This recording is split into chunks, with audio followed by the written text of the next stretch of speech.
August 1953 is arguably one of the most pivotal moments in U.S.-Iran relations. And for almost 60 years, scholars have been trying to figure out what exactly happened on that day.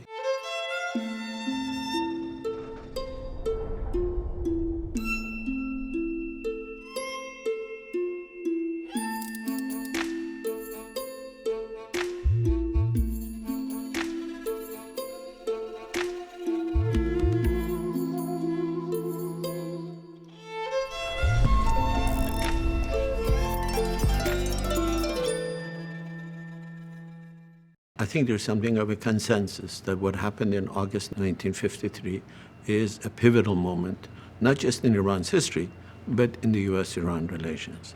On that day, the government of Mohammad Mossadegh, the prime minister who had nationalized Iranian oil, was overthrown. Mossadegh's supporters have always claimed that this was a CIA MI6 orchestrated coup.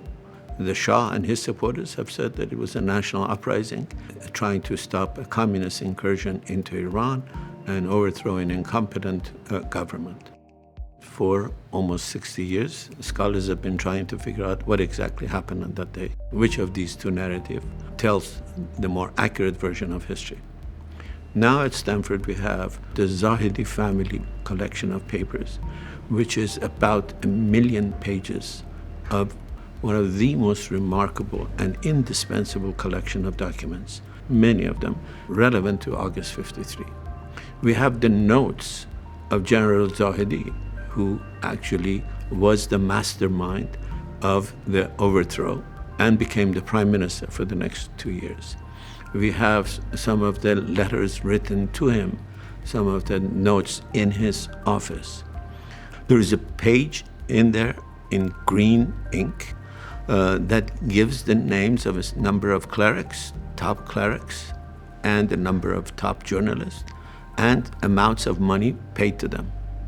A BBC journalist found his way to this archive and found a copy of this document and thought he had the smoking gun that indicated that the United States, the CIA, had paid off these clergy and paid off these journalists. Answers to these complicated historical questions are never simple. So it's the job of a scholar to come to Hoover Archive, read not just one document, but there are several hundred pages of documents about what happened on that event. Then you need to consult other documents that are relevant. There is no doubt that the U.S. did pay some clerics. There's no doubt the U.S. did pay some journalists. But that doesn't explain whether that was the event that was the determining factor in the overthrow of Mossadegh.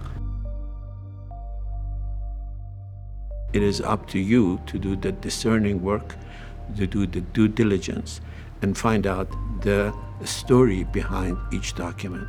These documents are primary sources, but they always speak to us through the lens of our perception. And that's why the work of scholarship is difficult. That's why it is indispensable to actually come to a place like Hoover Archive to get your hands on what are the most important first-hand clues to what happened in August 53.